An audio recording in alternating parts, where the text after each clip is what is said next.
Okay, as if it wasn't obvious by the title, you can see what this video is about. Now, for those who want the extended and somewhat loose, like some stool version, go see the video I did with RAKUNX, shoutouts to him, but I digress. I'll be making comparisons between Rodin and Lucifer, or Rodin. Well, see, here's the thing. First and foremost, let me just say that anything I say and do is not intended to offend the religious peoples. That being said, if you're hyper-religious, how the fuck did you even find my channel, bruh?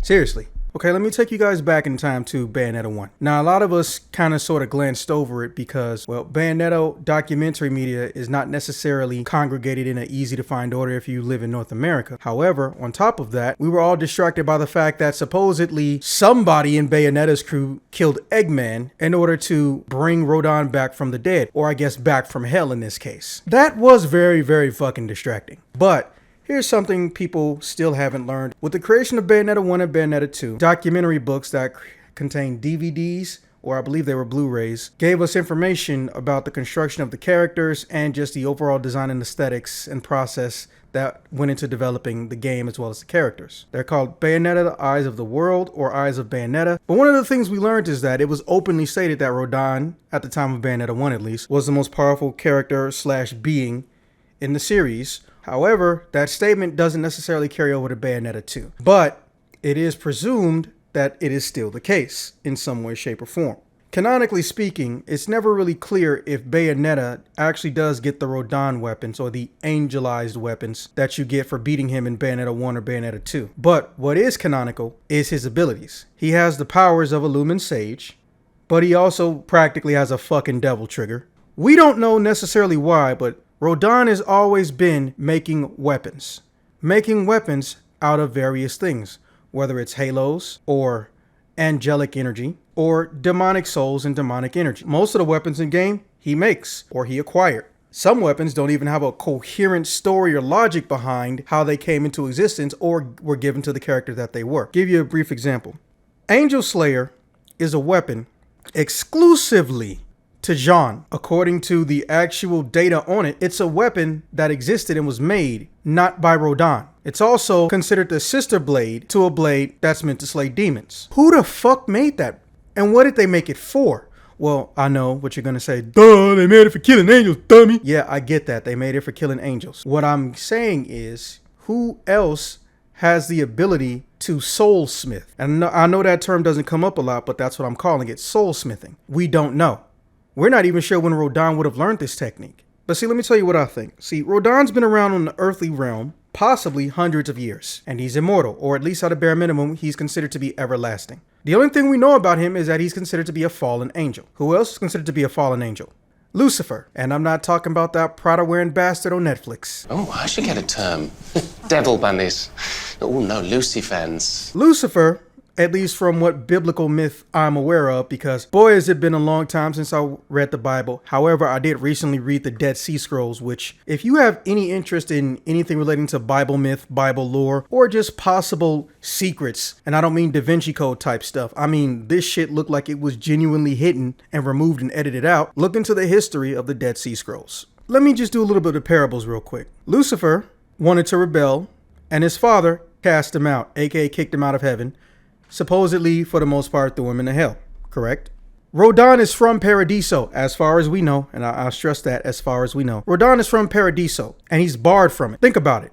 He's a fallen angel, meaning he has angelic powers without the access to Paradiso, as far as we know. He didn't really even have access to hell, so basically, he was stuck in the equivalent of the immortal's purgatory or limbo, which is the earthly realm, the earthly plane. Well, here's the thing about that. How did he go from being there to being dead? Who had the power to kill Rodin? Who would have the power to kill Rodin other than the god? We know there's a god of Paradiso. We know there's a god of Inferno, who's the god of Earth. We know there's royalty system, or at least there's an implied royalty system in the demonic realm. Here's what I think. One of two things. Rodin got cast out of heaven, much like Lucifer, if not themed after Lucifer, because he was told to do something he didn't want to do. Or he was doing something he was not supposed to do.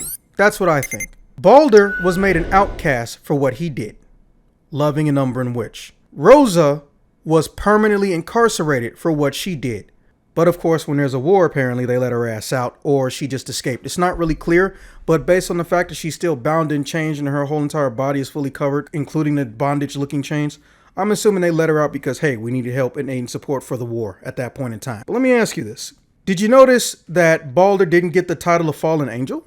But Rodin did. I think, and I stress the term, I think Rodin tried to rebel either against figure more powerful than Baldur, because remember, Baldur was not the ruler necessarily of the entirety of the Lumen Sages, or if he was, his power was stripped and removed the minute they outcast him.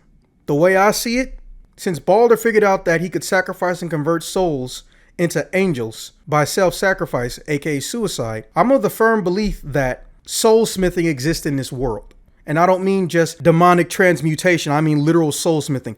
The ability to take an ore or a soul and give something life or mold its physical form. We've seen this in Devil May Cry numerous times, although it's barely had any explanation in the games. And we've seen it with practically every single fucking weapon that Bayonetta gets, for lack of a better term. We don't know who makes those angelic hymns, but we know they are canonical. Hell, we don't even know why angels give off halos when they die.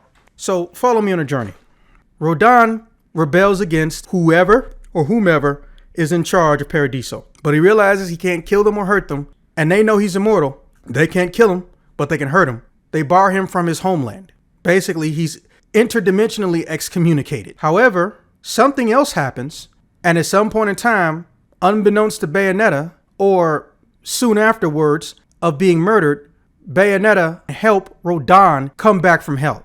Let's think about this for a second. We don't know how long it took for Bayonetta to get Rodin from hell. He could have had his own little adventure DLC for all we know.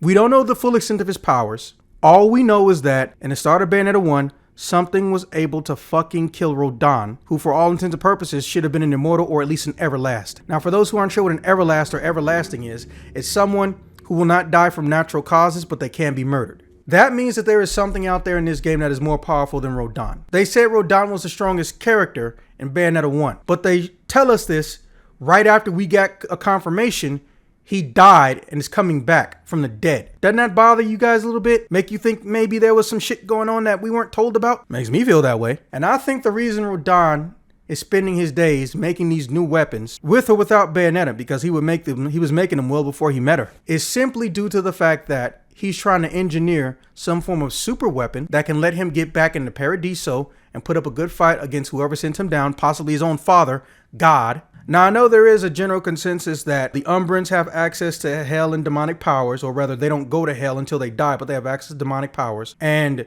the Lumen Sages, although they are both earthly beings, are assumed to also have access to Paradiso and Paradiso-like powers. For all we know, angels, or at least super angels, the ones that have humanoid forms, descend from heaven to teach the Lumen Sage things, which leads into my second theory. What if Rodin, like Baldur, did something he wasn't supposed to do and was just banned for it? Maybe he wasn't supposed to get directly intervene with humans. He taught the Lumen Sages how to make weapons or something like that, how to make summons or packs, or he could have just got involved the most traditional way.